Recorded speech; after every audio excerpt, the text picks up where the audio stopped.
This is Bshara Rawi. I'm the Deputy Executive Director at Mentor Arabia, and I would like to thank you all for attending today's webinar with Fatima Al-Halwachi from Cisco. This is our second webinar from our Career Experience series in partnership with Cisco Middle East. I want to say hello to Fatima, who has over than 7 years of experience in computer networking, working with different companies in the United Kingdom. Fatima also has experience in designing and implementing secure networks for customers in various industries. She currently works for Cisco as a customer success specialist for software-defined WAN. In this webinar, attendees will gain an overview of cybersecurity and why it is important, especially since COVID-19 pandemic and the increase in remote learning. It will go through different examples such as cyberbullying and hacking and will provide security tips for youth and parents. The webinar will also show how Cisco is helping to combat cybersecurity and will provide further resources members can access. We will be having a Q&A session at the end of the webinar, so please submit your questions in the questions box. And also this webinar will be recorded and it will be available on Mentor Arabia YouTube channel, so you can access it at any time. So Fatima, thank you again for joining us, and thank you for Cisco for this opportunity, and the floor is yours. Thank you, Bishara, and thank you all for joining today. As you know, I'm Fatima Al-Halwachi, and I'm a customer success specialist at Cisco. So let me take you back a year ago today. People around the globe started their shift to online learning and online working. What happened is, with no prior warning, people were told that they have to stay at home until further notice. And as a result, adoption of technology was imminent.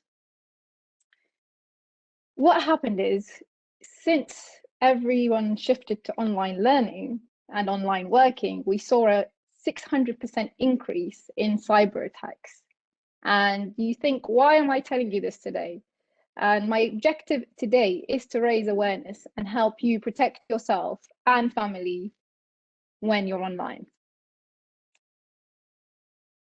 So let me go through what I'll be talking about today. I'll give you an overview about the cyber threats, the different types of threats that you might encounter as an individual, cyber hygiene, what you need to do to protect yourself and your family, and what Cisco are doing as well to help you and the community. And I'll also be providing further resources that you can access later on. So first of all, let's think about cyberspace. What is cyberspace? It's everything that connects to the internet. And today it's a very large world. And according to the IEE, we have 50 billion devices connected to the internet as of today. That's more than there are people in the world. But think of it this way: before it was just laptops, iPhones, and other devices. But now there's even things like the spotlight in your living room, for example. It can be connected to the internet. So I'm sure you've seen it around. You can tell Alexa to open the lights, and Alexa to lock the doors, and Alexa to do anything you want her to do. And all this is connected to the internet. And of course, with the move to the online world and with the pandemic, everyone shifted to going online and using the internet. So the world today is a different world than it was a year ago, even though we were all digitally capable a year ago. And that's because we all shifted to online learning. We all shifted to online working, but we weren't trained and we weren't told how we need to access these devices, what we need to do to protect ourselves on these devices, or what we need to do for our children. I was speaking to my friend like a year ago when this happened, and she was telling me, my child has to study online now, they need to access Zoom classes, and some teachers don't even know how to use these tools. So how do we protect ourselves when we use these tools? That's the question. And obviously, since the dramatic move to online learning, we saw the 600% increase in cybercrime. And cybercrime involves everything from hacking to destruction to theft to embezzlement. And people used COVID-19 as a way to increase these attacks on youth, and on not just youth, actually. There's organizations that were hacked, and many, many people were affected by this in the past year. So let me put this into context. On April the 14th to April 15th, 2020, we saw over 170,000 emails that had COVID in the subject line, and these were not genuine emails. And they came from over 19,000 unique IPs, so different sources across the globe. And 583 of these had an infected attachment. So think of that. That is just a single day, and it's a single type of threat. So imagine the global impact that this can turn into. So I'm going to explain the different types of threats that you as an individual might run into. It doesn't have to be all the types of threats out there, and I don't want to get too technical because I want you to understand what I'm trying to tell you. We have different types such as phishing attacks, ransomware, cyberbullying, and hacking. And I'm going to explain the 4 different types now.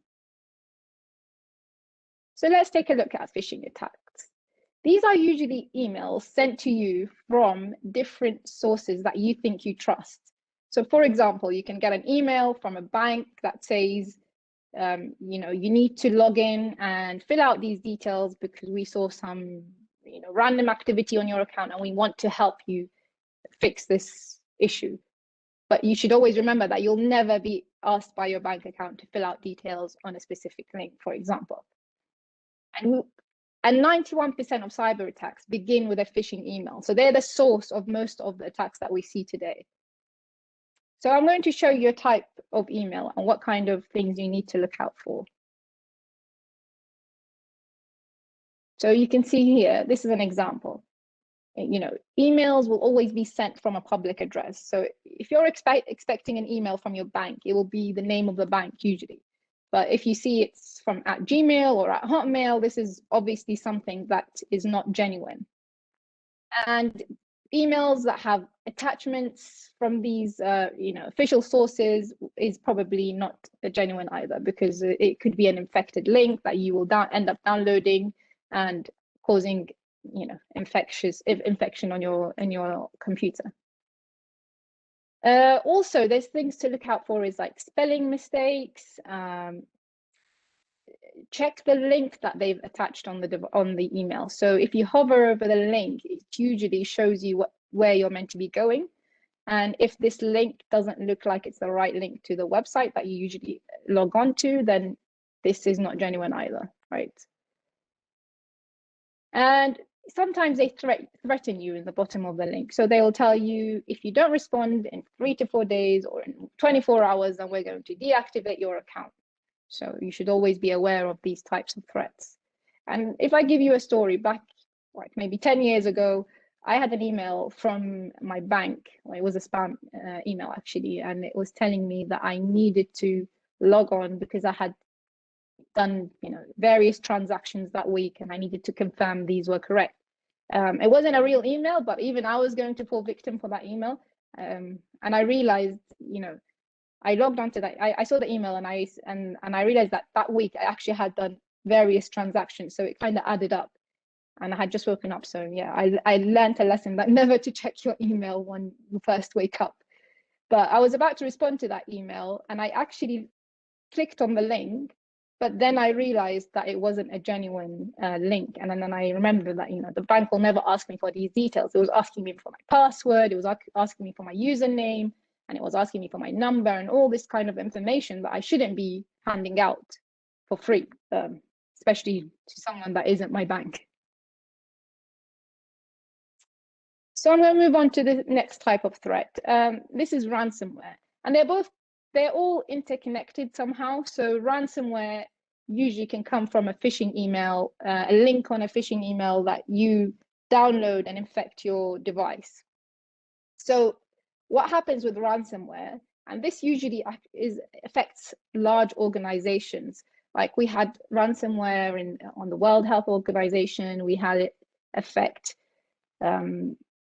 different hospitals in the pandemic. And what they do is they infect these devices, they encrypt them, and then they ask you to pay a specific amount. It could be $1 million, it could be more, and then they'll release that data or that device from this encryption.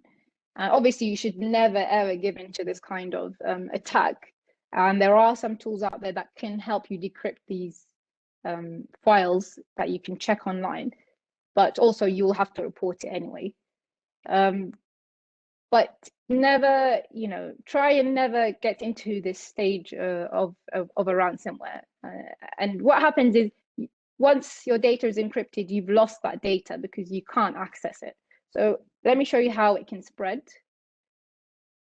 It's usually done via visiting compromised websites. So if it's not a legitimate website, for example, when you click on a link from an email, or sometimes pop-ups that come up on your screen and it says, you have a special offer. If you go on this, if you access this website, we'll give you a free t-shirt or a free top or a bag or something. And once you click on that, then it will start to install some malware on your device and encrypt your device. There's also things like downloading fake applications or BitTorrents or saying that these free applications or free software, and you think it's legitimate, you download it and then it infects your device. And then again, clicking on links from phishing emails that we stated earlier. Or it could also be an infected external device, like your USB could have this, that can affect your device. And from this, we move on to hacking, which is, again, they're all interconnected, but hacking is more specific by an individual. They will try and hack your device and take that information, maybe sell it on, or hand it out to the world, make it public. And this is always done via a weakness in the system. So if they find a weakness in the system, they will exploit it. And the easiest form of hacking today, and you'll probably laugh if I say this, but is the person. What happens is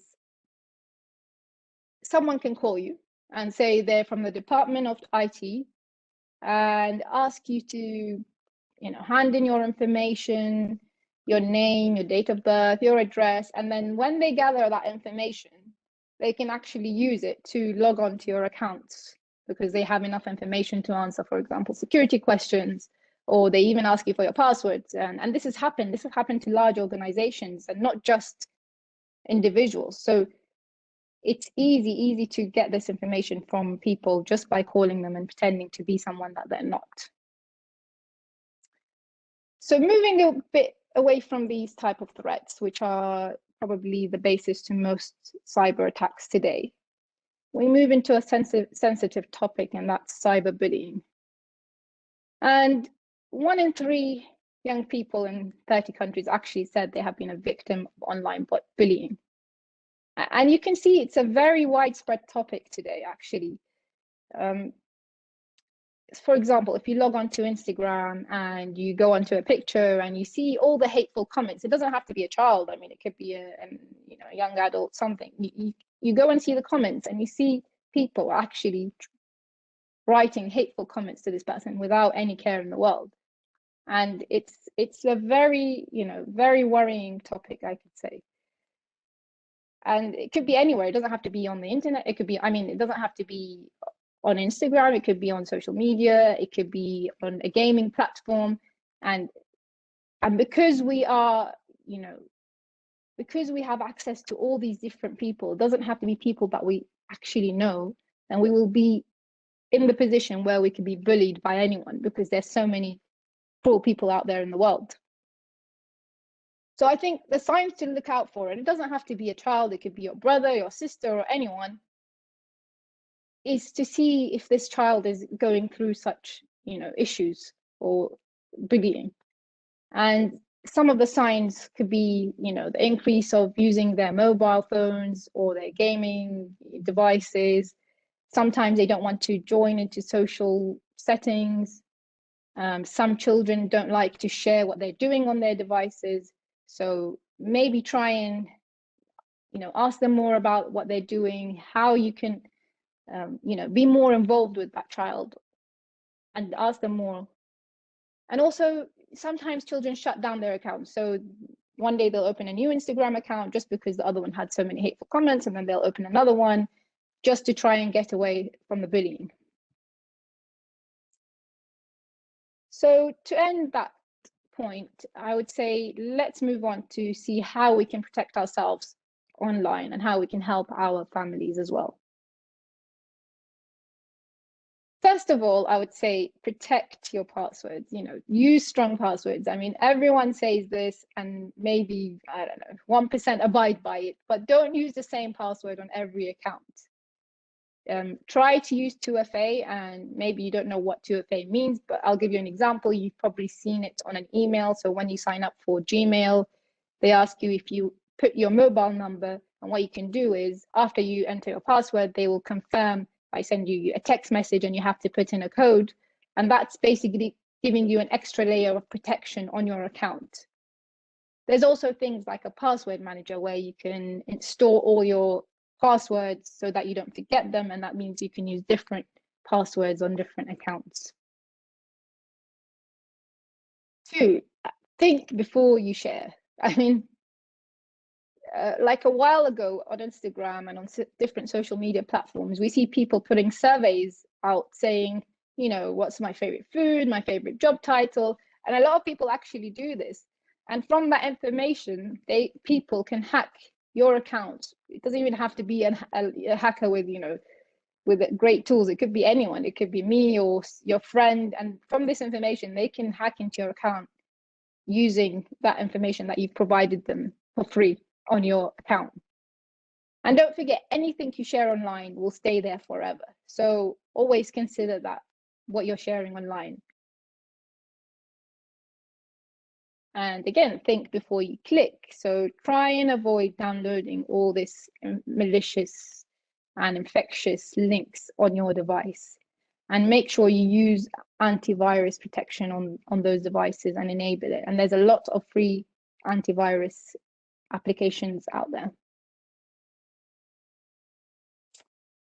Make sure to log out of all accounts so that no one has access to those accounts after you're gone.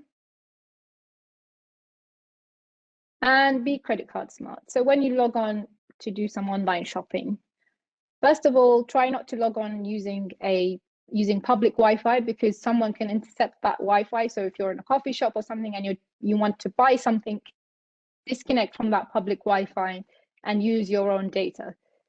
And also make sure that the website you're on is secure. So if you see the not secure sign on top, then don't use that website, and make sure the ratings are good. So do your research about that website before trying to buy anything from it. And also, you'll always see that on websites, you do not want to save the card information for your next payment, because there's always that option. So don't save your credit card information on that website. Parents, use parental controls and filters. All websites and applications like YouTube, Netflix allows you to change the settings for your children. Make sure you set boundaries and ask them what they're doing and give them that awareness. Your child is a child. You gave them something, they're going to play with it, and they don't know what's going on. You have to give them those guidelines and those rules. So just make sure that you do that. And keep your software updated, obviously. I mean, hackers always find a way to break a software or exploit a software. So once there's a new update, then update your software so that it can, be free from any security vulnerabilities. And back up your data. Always back up your data. So there's a rule of 3. Always have 3 different copies of your data, and on 3 different devices. So it could be a USB, it could be your own cloud provider, it could be 2 USBs, anything. Just have it on 3 different places, just in case your device does get infected. You have somewhere to go back to your data. And I've seen this with different students across different universities where they've had their devices hacked, and then they've lost all their data and assignments and have no way to get that data back, and then they have to start from the beginning. So always back up your data.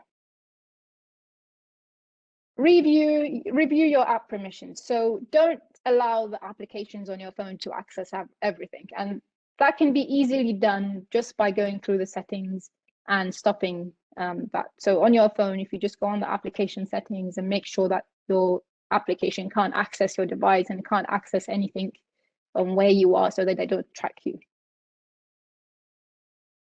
And last but not least, if you are a victim of a cyber attack, report it. That's the first thing you should do. And I'm sure every country has a different department where they can report their cybersecurity attacks. I mean, I'm in the UK, but every country has their own department.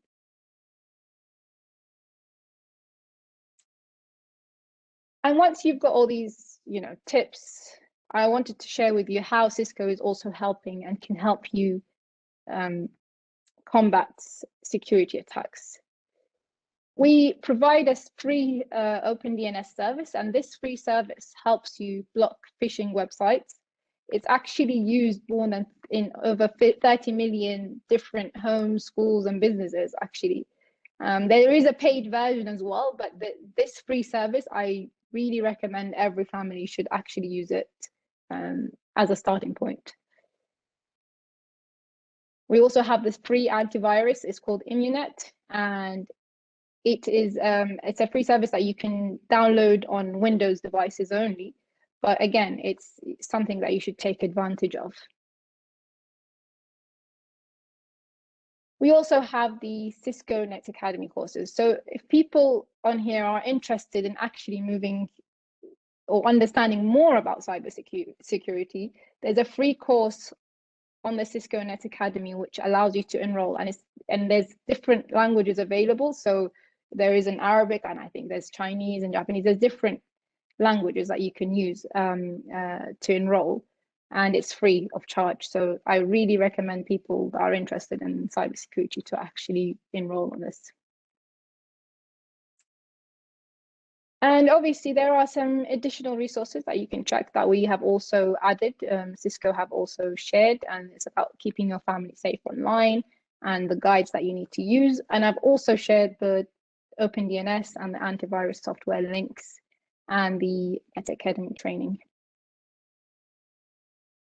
So to sum up what I did today is really try and raise awareness on how you can protect yourself and your family in these times. I mean, we all have shifted to this online world, and it's not been an easy process because we did not have the training prior to this. So I hope that you have gained some basic knowledge from what I have shared today. And if you have any questions, please let me know. Thank you, Fatima, for the interesting webinar. It's very informative, in fact. And I have some questions. Yes. Regarding mainly the passwords. You mentioned the password issue, but I know personally, and some people are asking, that some people use the same password everywhere. It's easier to remember. Maybe it's the easiest way, but you think we should have a password for every single account that we have? Because I think it will be very hard with all the applications and all the websites that need passwords nowadays. What would be your recommendation? Maybe having 2 passwords and we divide them between each application, or it has to be a different password? I mean, I would recommend to do a different password, just so if someone does, exploit one application, then they don't try to log on to different applications using the same password. And it's not just like that person. Sometimes you see hackers that have hacked into organizations, and then what they do is they upload these files online with an email and your password on those files. So anyone that has access to that email and password can probably log on to any other application that you have, and they can try those applications. So it's a bit difficult, which is why I said try and use the password manager, which you can actually put all your passwords for different applications that you have. And obviously, if you have, tons of applications, maybe, 4 different passwords, as much as you can, try and change the passwords on these applications, really. Okay, yes, and regarding changing the password, so Yes. you recommend changing the password frequently for all the applications, for all the for all the accounts? Yes, frequently, definitely. you mean by frequently? It's like once per year? I would say at least every 6 months, change it. I mean, so try and do it twice a year, change it for these. And especially like important applications that have your information, like for example your bank account. If anyone logs onto that account, they can steal your money, and they can steal. But if, for example, it was an account that has no information, then it's a bit different. But make sure to those critical accounts are really important, that especially that have like credit card information or bank details or something that you don't want to go out there, basically. And are there some applications or websites that are safer than others? For example, I would like be safe. I would say anything. If my password on Facebook hasn't changed for a few years or months, let's say, it's safer than Twitter, or it's the same for all applications and websites. Do website developers or app developers take this into consideration, like security, to make sure that their application are safer than others? Yes, definitely. So hackers always try and find like something that they can use to break that system or break that software or website. So obviously you always check the website if it's legitimate. That's the first thing, and if it has the secure on top, it says secure, website. And that's like your first starting point. But usually applications like Facebook and Twitter and social media are kind of well developed and developed by people, and they're legitimate. Obviously, if they're hacked, it's because of something else. But these are usually safer websites. Perfect. And maybe to give like some quick tips for maybe people who are not very like technology aware or literate. Sometimes you log into a certain website, they give you like an alarm that it's not safe, it's not secure. Do you want to proceed? So do you usually proceed or not? No, don't proceed. If it gives you the alarm that says, do not proceed because it's not a safe website, just don't, close that website. Even if it's sometimes a company website that or something that you're familiar with, but maybe they tell you that it's not secure. Okay. So you need to maybe make sure so if it's like a company website and you're definitely sure it's your company link, then maybe speak to a company and ask them, because I've seen that sometimes where it says it's not a secure link. But before you before you move forward, make sure that link is. And some people say that if you see the HTTPS before the web address, it means that it's safer. Is it true? Correct. Yeah. So that's where you get the secure sign on top. So you get like a keychain on the website, and it says secure instead of not secure, and that's usually where it's more secure, basically. Yeah. Yes, and I have also another question. You mentioned that regarding the spam emails and how to deal with them. But for example, sometimes you can click by mistake on a certain link, especially if you're opening it from your mobile, etc. What action should be due immediately after clicking on that? Because sometimes we don't know that it's a virus, or they will be taking the data. We don't know what is in that link that we have clicked on. So what do we have to do if we click by mistake on a phishing link? Yeah, so if you've clicked by mistake, first of all, if you have like an antivirus application on your device, then scan your device. Sometimes it can see those threats and eliminate them straight away. If those threats are still there, then maybe you'll need to reformat your device. Make sure there's nothing left from whatever was infected from that link. And then once you reformat that device, it would be fine. Yeah. It should be okay. So yes, perfect. Yeah. There is a time. So from once we click on that fishy link, so that, Yes. for example, the spammer need to retrieve the data. It's not just like a click and it happens on the spot. Yeah, so it depends. So you saw the example about ransomware. Sometimes it's a link which is quite quick. So it installs something on your device and that's it, your device is gone. And once your device is gone, you need to kind of decrypt it and find someone to help you. So it depends on the virus or on the spam that is being sent. Yes. Perfect. I still have two questions from the audience. The first one, are you aware of any study or has Cisco done any observation or study about the rate of cyberbullying? Has it increased during COVID pandemic because everyone is home and there has been an increase in the online devices and the online presence use? Has it increased during the pandemic? Cyber attacks?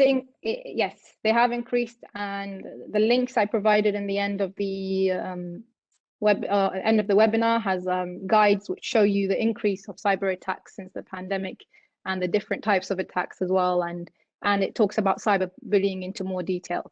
And this is a Cisco study as well, but they have increased. So cyber attacks on not just on organizations, on children, and on different people, because everyone is now online. So it's actually increased, yes.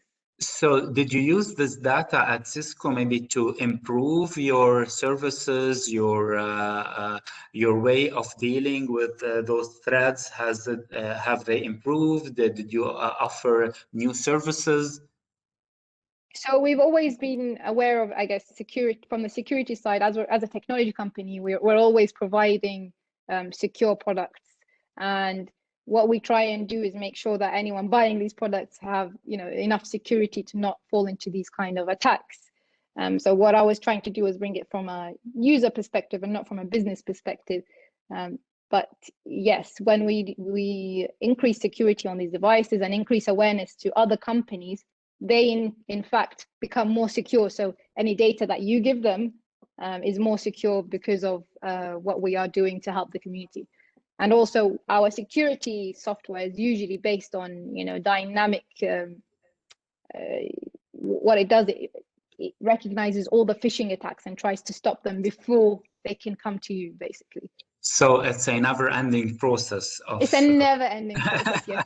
And it's been, and it will always be around since the beginning of technology till the end of it. It will always be around. And also, you evolve and the hackers evolve as well. So they learn new techniques, you learn new techniques, and it's like a competition between the two. But obviously, you have to be ahead of those hackers so that you can protect yourself.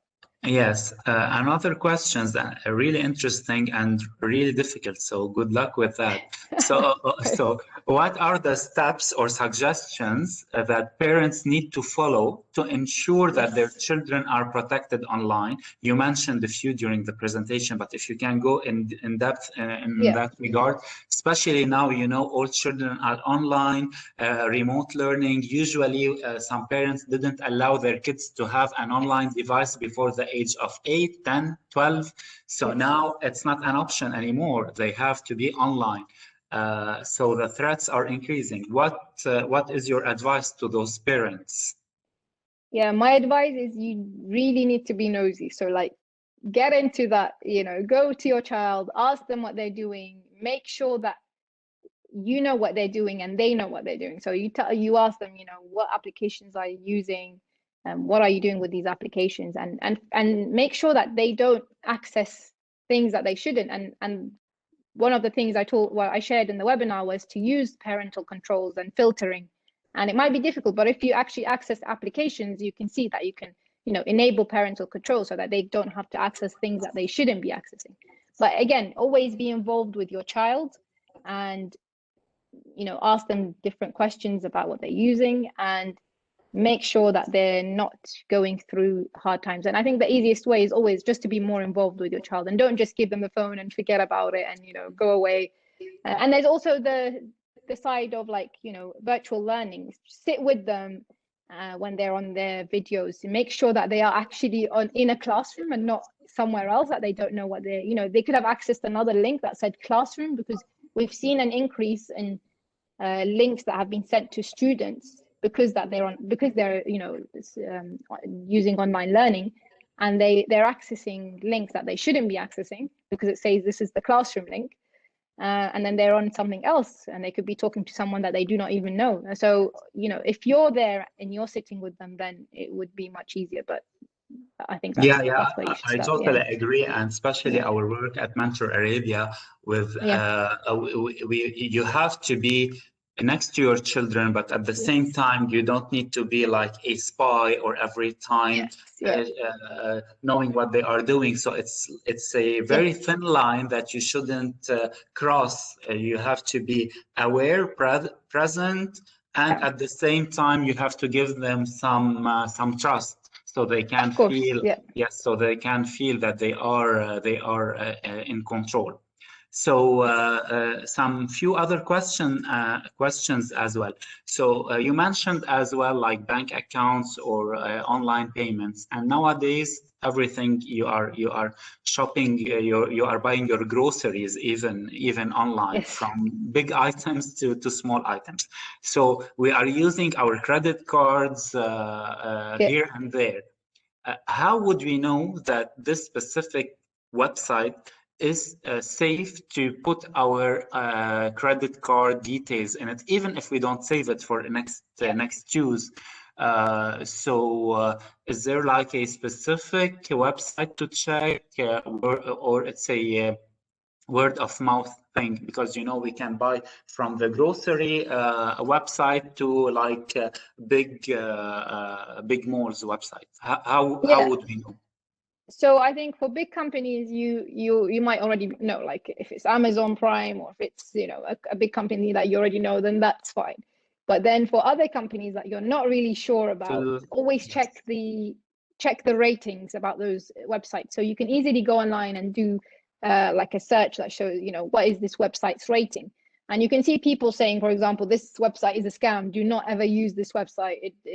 And there's other things as well, like sometimes you go on a website and it's not a realistic offer. For example, you see a bag that you really like and it's much lower than the price that you expect it to be. So you should know that there's something not right about this offer. So there's always these kind of signs that help you. And again, if the site is not secure, that's another option.